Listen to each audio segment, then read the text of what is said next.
বারে দ্বীনি দাওয়াতি প্রতিষ্ঠান ইসলামিক। আসসালামু আলাইকুম ওয়া রাহমাতুল্লাহি ওয়া বারাকাতুহু। আলহামদুলিল্লাহি রাব্বিল আলামিন ওয়া সলাতু ওয়াসসালামু আলা সাইয়্যিদিল আমবিয়াই ওয়াল মুরসালিন ওয়া আলা আলিহি ওয়া আসহাবিহি আজমাইন। সুপ্রিয় দর্শক, আপনাদের আন্তরিক মোবারকবাদ জানিয়ে শুরু করছি আপনাদের প্রিয় অনুষ্ঠান ইসলামের খেদমত। আপনারা জানেন, এই অনুষ্ঠানটি জাতির পিতা বঙ্গবন্ধু শেখ মুজিবুর রহমান কর্তৃক প্রতিষ্ঠিত ইসলামিক ফাউন্ডেশনের বিশেষ আয়োজনে প্রতি শুক্রবার অনুষ্ঠিত হয়ে থাকে এবং অনুষ্ঠানে আমরা ইসলামের একটি নির্ধারিত বিষয়ের উপর আলোচনা করে থাকি। আজকে আমরা যে বিষয়টি নিয়ে আলোচনা করব সেটি হলো মডেল মসজিদ নির্মাণ।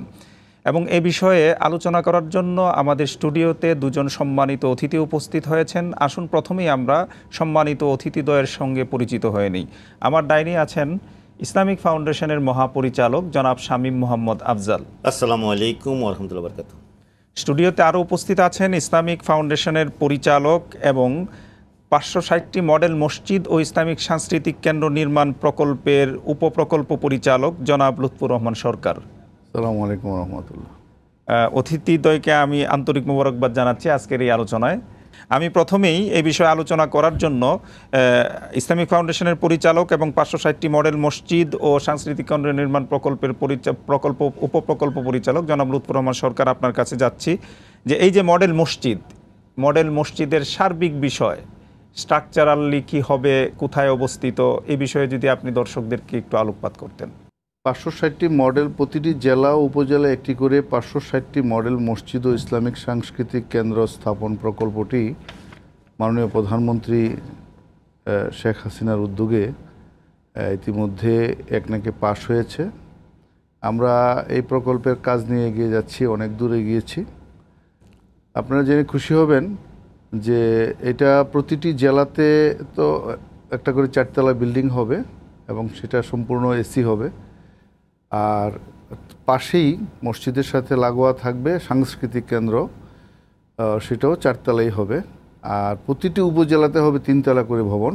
3তলা ভবনের প্রতিটির সাথেই আবার সাংস্কৃতিক কেন্দ্রও থাকবে। সবগুলো মসজিদই সম্পূর্ণ শীতাতপ নিয়ন্ত্রিত হবে। মসজিদে অনেকগুলো সুযোগ সুবিধা রাখা হয়েছে এবং এই মসজিদটা বলতে গেলে ওই স্ব উপজেলার একটা কেন্দ্রীয় মসজিদ বা ধর্মীয় দ্বীনি দাওয়াতি কার্যক্রমের নেতৃত্ব দানকারী কার্যক্রম বা মসজিদ হিসেবে এটা প্রতিষ্ঠা হবে। প্রতিটা মসজিদে অনেকগুলো সুযোগ সুবিধা থাকবে, যেমন একটা করে হেফজখানা থাকবে। মসজিদের কার্যক্রম তো থাকবেই, ইন এডিশন একটা করে হেফজখানা থাকবে, ইমাম প্রশিক্ষণ কেন্দ্র থাকবে এবং সেখানে আমরা এই যে হাজি সাহেবরা শহরে এসে অনেক সময় তাদের প্রাক নিবন্ধন হজের জন্য করতে হয়, সেই প্রাক নিবন্ধনের কাজটা আমরা প্রতিটা মসজিদেই ব্যবস্থা রেখেছি। সেখানে প্রাক নিবন্ধনের কাজও হয়ে যাবে এবং প্রতিটা মসজিদে মরদেহ গোসল করা সহ তাদের জানাজার ব্যবস্থা থাকবে ওখানে। এবং এটা দৈর্ঘ্যে পূর্ব পশ্চিমে 170 ফিট হবে আর উত্তর দক্ষিণে 100 ফিট, কোনো কোনো ক্ষেত্র বিশেষে 110 ফিট হবে যদি রাস্তাটা প্রবেশ পথ যদি দক্ষিণে বা উত্তরে হয়।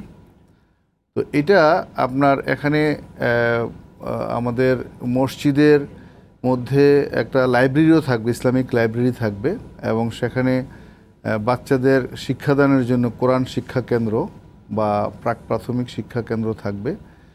এবং ওই যে আমাদের সাংস্কৃতিক যে অংশ, সেখানে থাকবে আপনার আমাদের ইসলামিক ফাউন্ডেশনের কার্যক্রম থাকবে, অফিস থাকবে এবং সেখানে ডিজেবলদের জন্য পর্যন্ত আমরা যারা নাকি ব্যবস্থা রাখা হয়েছে এবং গবেষণা কেন্দ্র থাকবে। আমি আপনার কাছে আবারও আসবো, ধন্যবাদ। আমি ইসলামিক ফাউন্ডেশনের মহাপরিচালক আপনার কাছে আসছি। আপনার সময়ই এই প্রকল্পটা পাশ হয়েছে, আর এই ক্ষেত্রে আপনার অনেক ভূমিকা ছিল। এই বিষয়ে যদি আপনি দর্শকদের আসলে এইটাকে বারবারই বলতে হয়, আল্লাহ রসুল সাল্লাল্লাহু আলাইহি ইসলাম মানবের কল্যাণে মসজিদকে কেন্দ্র করে দ্বীনি শিক্ষা, দ্বীনি দাওয়াত এবং সমাজ গঠন করার যাত্রা শুরু করেছেন, মসজিদ কেন্দ্রিক জীবন ব্যবস্থা। আর নবী করিম সাল্লাল্লাহু আলাইহি উম্মত হিসেবে জাতির পিতা বঙ্গবন্ধু ইসলামিক ফাউন্ডেশন অ্যাক্টের 11 কতে ইসলামী ফাউন্ডেশন মসজিদ, কালচারাল সেন্টার, ইনস্টিটিউট করার বিধান রেখে গিয়েছেন। আর তারই ধারাবাহিকতার বঙ্গবন্ধু কন্যা মাননীয় প্রধানমন্ত্রী শেখ হাসিনা একসাথে 560টি মডেল মসজিদ কাম কালচারাল সেন্টারের 2009 সনে তার এই কার্যক্রমের তিনি এটা এই কনসেপ্টটা উনি দিয়েছেন। এই কাজটাকে পর্যায়ক্রমে পরিকল্পনা করে প্রসেস করতে করতে এর কার্যক্রম আমরা শুরু করেছি। আমরা প্রায় 9,000 কোটি টাকা জমির দাম বাদে, জমি বেশিরভাগই সরকারেও দিচ্ছেন এবং আল্লাহর বান্দারাও আল্লাহর রাস্তায় দান ওয়াকফ করে অনেক জমি দিচ্ছেন। ইতিমধ্যে 560টার মধ্যে 337টা জায়গা অলরেডি চিহ্নিত হয়ে গেছে, সয়েল টেস্ট থেকে শুরু করে বাউন্ডারি দেওয়া, সাইডবোর্ড সব হয়ে গেছে। আর প্রায় 9টা তো মাননীয় প্রধানমন্ত্রী উদ্বোধন করছেন, যেটা নাকি কনস্ট্রাকশন শুরু হয়ে গেছে। মূল কথাটা হইল এই যে রাসূল সাল্লাল্লাহু আলাইহি ওয়াসাল্লাম থেকে শুরু করে উম্মতে মুহাম্মদ এই 1450 বছর সারা জগতে একসাথে সরকারি কুশারগারির টাকায় 560টি মডেল মসজিদ মাননীয় প্রধানমন্ত্রী শেখ হাসিনার পূর্বে কোনো রাষ্ট্র নেই শুরু করেনি। ইতিহাসে তা পাওয়া যায় না। ইতিহাসে এই কথাটা প্রথম লেখা থাকবে যে উম্মতে মুহাম্মদীদের মধ্যে শেখ হাসিনাই প্রথম একসাথে 560টি মডেল মসজিদ করেছেন। এবং মসজিদ যে একটা ইসলামের পরিপূর্ণ নমুনা, সেখানে মুসলমান সহ অন্যান্য আদম সন্তানেরও যে অবস্থান আছে, তাই পরিপূর্ণ জীবন বিধানের নমুনাটা এখানের মধ্যে আছে। এবং এইটাকে একটা উপজেলা একটা করা মানে ওই উপজেলার যে মনে করেন 300-400 মসজিদ আছে, গ্রামে গঞ্জের লোকরাও তার নমুনাটা পাবে। আর এই উপজেলাটা জেলা হয়ে মসজিদে নববীর নমুনাটা পাবে। এই যে একটা ধারাবাহিকতা সূত্র করা ইতিপূর্বে আর কেউ করে না। আবার তার সাথে একটা কালচারাল সেন্টার রাখছে। আমাদের দেশে নয়, সারা পৃথিবীতে কালচারাল সেন্টার মানেই বুঝি ঢোল বাজানো, মদ খাওয়া, গাঁজা খাওয়া, অর্ধ উলঙ্গ ইত্যাদি ইত্যাদি। কিন্তু মুসলমানেরও যে একটা সংস্কৃতি আছে, খাদ্যের, ড্রেসের, আচার ব্যবহার সব কিছু মিলে একটা মানুষ যদি কালচারালি যে জিনিসটা, যে ইসলাম যে একটা পরিপূর্ণ কালচার আছে, তা মসজিদের সাথে থাকা মানে কোরআন এবং সুন্নাহ এবং নায়েবে রাসূল উলামায়ে কেরাম, এইটাকে কখনো আর ওই দুনিয়ার অন্যান্য কালচারের সঙ্গে অর্ধ উলঙ্গ ঢোল বাজনা যেখানে ঢুকতে পারবে না। সঠিক কালচারটা মানুষ শিখতে পারবে। সঠিক কালচার, এই যে একটা সমন্বয় করা, যেটা রাসূল সাল্লাল্লাহু আলাইহি ওয়াসাল্লামের আমলও ছিল।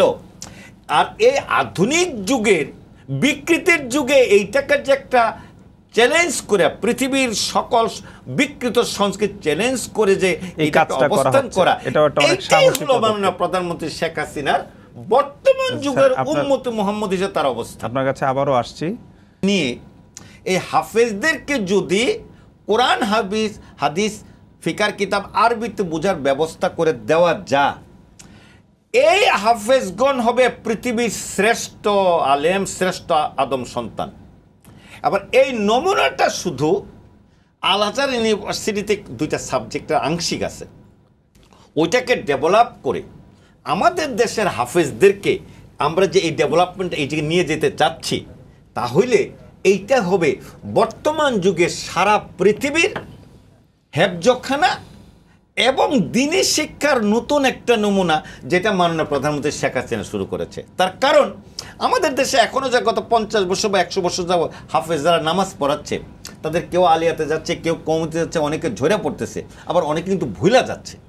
কিন্তু এই ভুলে যাওয়ার থেকে সরাইয়া নিয়ে আসা, ঝরে পড়ার সংখ্যাটাই কিন্তু হাফেজদের মধ্যে সবচাইতে বেশি। ঝরে পড়া আর ভুলে যাওয়াটা ভুলে যাচ্ছে, ঝরে গেলেই ভুলে যাচ্ছে। তো সেই জন্যেই যে এই হাফেজদেরকে যদি আমরা প্রকৃত আদম সন্তানের প্রকৃত নায়েবে রাসূল খাদেম বানাইতে চাই, বাংলাদেশে পৃথিবীর মানচিত্রে ওই অ্যাটমের বানানোর জন্য 1 নম্বর হতে চাই না।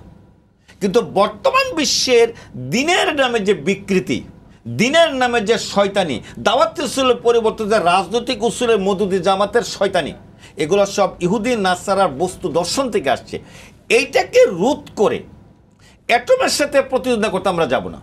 কিন্তু পৃথিবীর সকল মানুষ, সে ইহুদি হোক আর হিন্দু হোক আর বৌদ্ধ হোক, কোরআনের মাধ্যমে তার কাছে যে প্রকৃত মানব দর্শন পৌঁছে দেওয়া।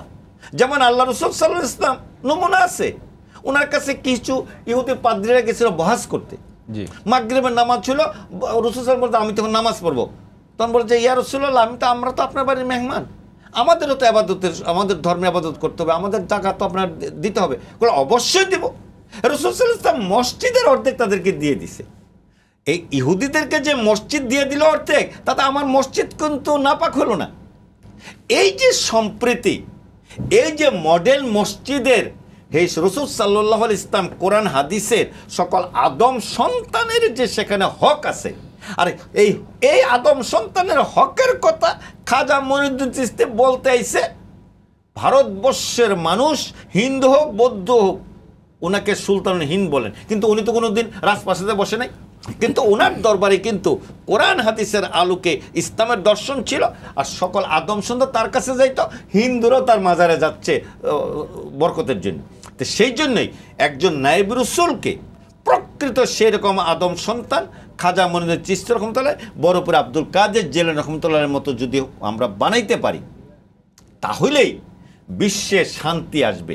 আর সেই কাজটাই মডার্ন মসজিদ কাম কালচারাল সেন্টারের মাধ্যমে পৃথিবীর মানুষ পাবে। আর আমরা যদি ফাউন্ডেশনের মাধ্যমে এই মডার্ন মসজিদের মাধ্যমে প্রকৃত খুতবার দর্শনটাকে যদি বাস্তবায়ন করতে পারে কোরআন হাদিসের আলোকে, তাহলে এই মডেল মসজিদের উপজেলাটা গ্রাম পর্যন্ত ছড়াবে। দেশের সন্ত্রাস জঙ্গি সহ ব্যক্তি শান্তি, যে আজকে কাদিয়ানির কথা বলি, কাদিয়ানি কিন্তু একটা বিকৃত দর্শন, কিন্তু ইস্ট ইন্ডিয়া কোম্পানি ওই কাদিয়ানিদেরকে দিয়ে তাদের সেনাবাহিনীরও কিন্তু নেতৃত্ব কাদিয়ানিরা। তা এই বিকৃত দর্শন কাদিয়ানি আর মওদুদি জামাত এগুলো কিন্তু সব ব্রিটিশের সৃষ্টি। তো সেই জন্যই আমরা মডার্ন মসজিদকে কেন্দ্র করে সারা বিশ্বে প্রকৃত দিনী শিক্ষা, দিনী দাওয়াত এবং আমরা সম্পৃক্ত।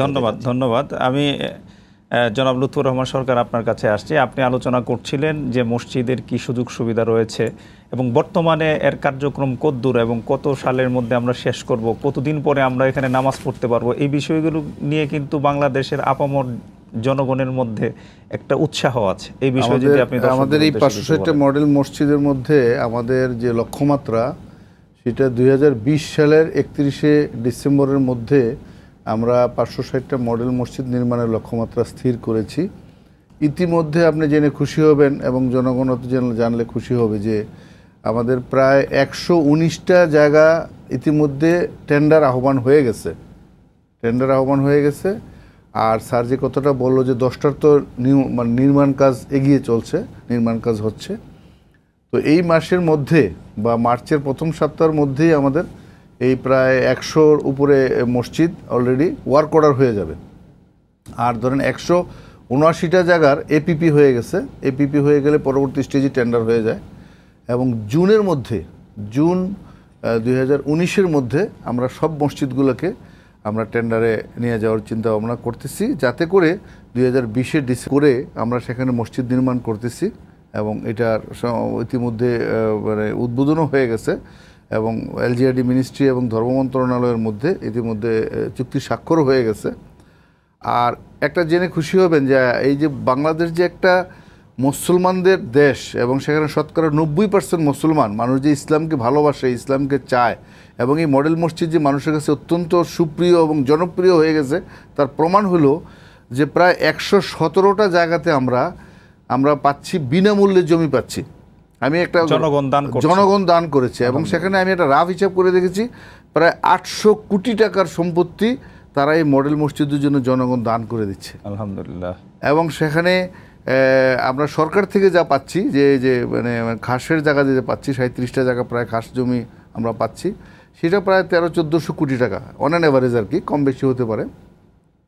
তো এইভাবে মানুষের মধ্যে একটা ব্যাপক সাড়া পড়ে গেছে এবং আমরা যে মসজিদের মধ্যে যিনি খতিব থাকবেন ইনি অত্যন্ত উচ্চশিক্ষিত মুফতি এবং উনি হাফেজ হবেন, যাতে করে ওনার এই মসজিদটা অ্যাক্টিভিটিসটা পুরো উপজেলাতে, এবং এটা একটা বড় বিষয় আপনি শোনেন যে মাননীয় প্রধানমন্ত্রী যে ঘোষণা করছে যে আমরা গ্রামকে শহর করব, এটা কিন্তু এটা শহরের অনেক ফেসিলিটিসগুলো এখানে থাকবে এবং এটা একটা মাধ্যম যে আমাদের যাতে গ্রামের জনগণও শহরের ফেসিলিটিগুলো ওখানে পায় এবং সাথে সাথে এই ইমাম সাহেব বা খতিব সাহেব ইনি যেন তার এই যে দিনী দাওয়াতি কার্যক্রমের যে সহি অবস্থাটা, যেটা নিয়ে আমরা আজকে দীর্ঘদিন থেকে বিভিন্নভাবে বিভিন্ন অ্যাঙ্গেল থেকে যে গলত কতগুলা ইসলামিক আকিদা, ইসলামিক বিশ্বাস বা ইসলামিক যে কতগুলা কৃষ্টি কালচার আজকে যে পলিউটেড হয়ে গেছে, সেটার থেকে মুক্তি পেয়ে যাতে অরিজিনাল ইসলামিক দিনী দাওয়াতি অ্যাক্টিভিটিসটা সেখান থেকে পরিচালিত হয়, সেই জন্য আমরা সেই উচ্চশিক্ষিত ইমাম সরকার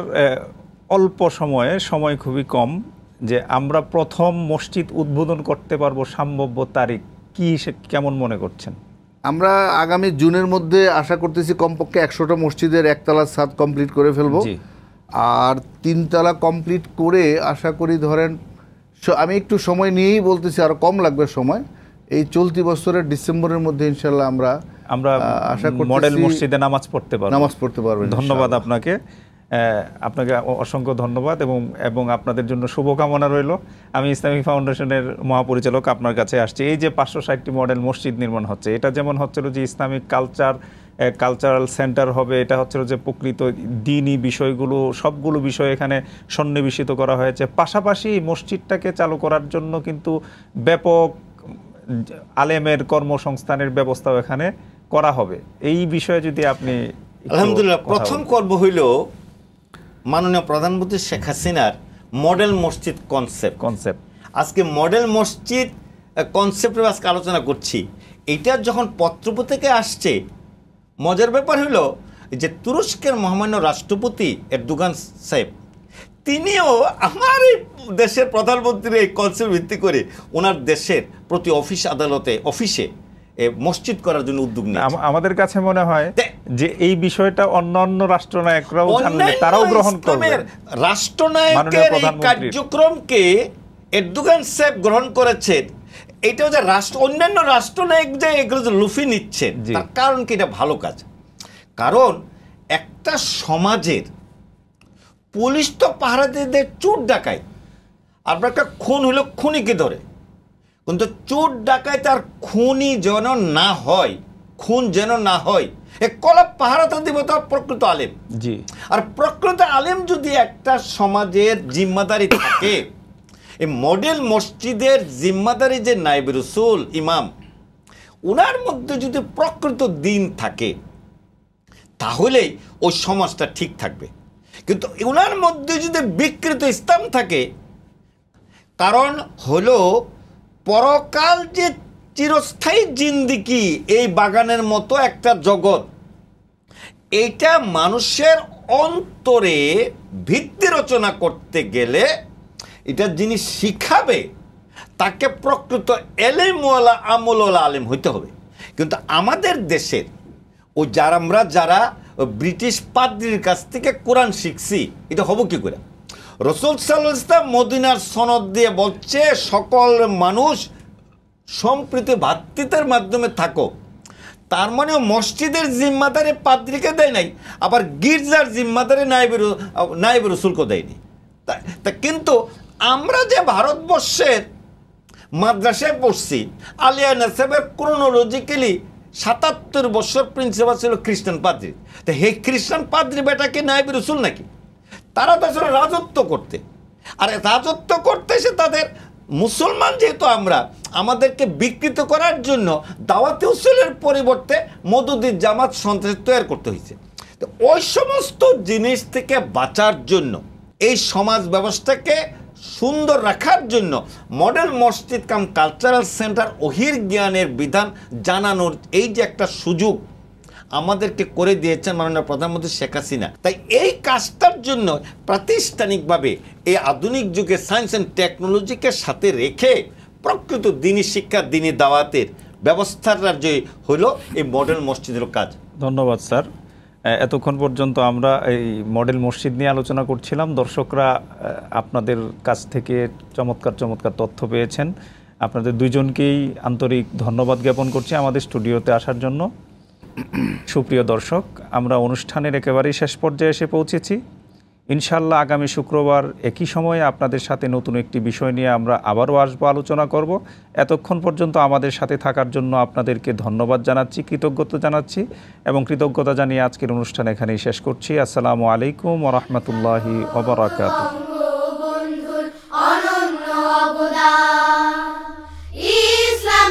Foundation, Islamic Foundation.